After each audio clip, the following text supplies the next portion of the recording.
This mini lecture is on pricing concepts. We're here and we're in chapter 11 of the text, and price is one of the tactical elements of marketing.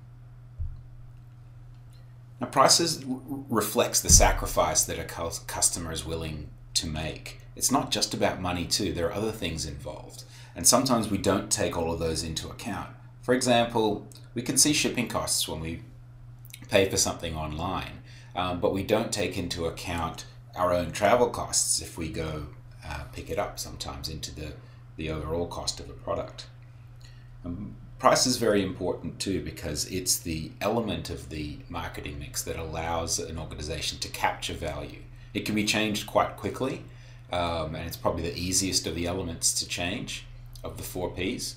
And basically what's going on is that customers need to weigh out that the benefits, all of the benefits, outweigh the sacrifice, and those are the total costs that are paid for a product. As customers, as consumers, we can't help but have a price-quality relationship. If we just assume if something is more expensive, it's better, and organizations know this, know that that's a shortcut that customers sometimes make. It's one of the most important factors, or it's usually ranked as one of the most important factors. Should also be shown, in economics they talk about the downward sloping demand curve. So as price increases, the quantity demanded decreases.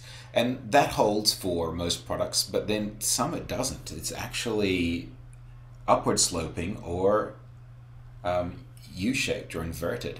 Because sometimes you can raise price and you can also raise the quantity that gets demanded as well.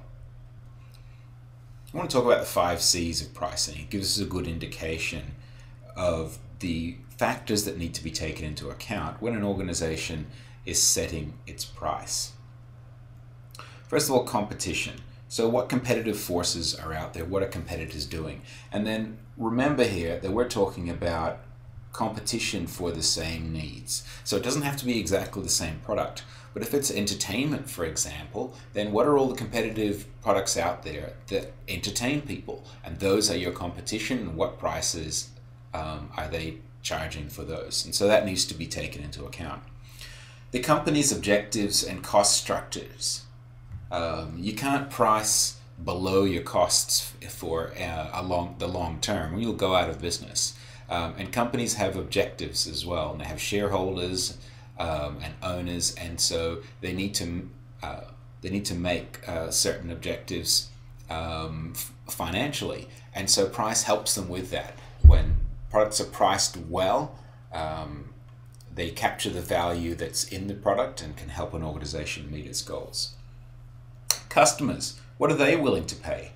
Now, that's a big one here, because sometimes customers are actually willing to pay more for a product. And so there are some pricing strategies and tactics that we'll introduce you to that show you how organizations can capture as much of the value as they can from each customer without knowing exactly how much someone is willing to pay.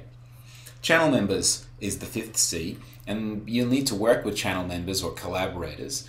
They'll have margins that they expect, and so what kind of distribution fee will you have? What kind of retailer margin will you have to pay so that your product gets stocked?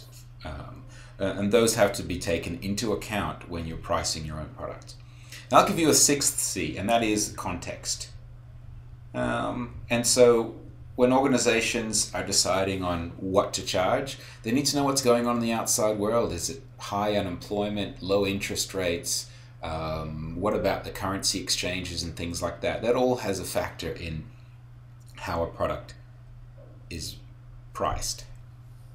So we've just gone through the 5 C's of pricing, and remember that price is the element that allows an organization to capture the value that's out there in the marketplace.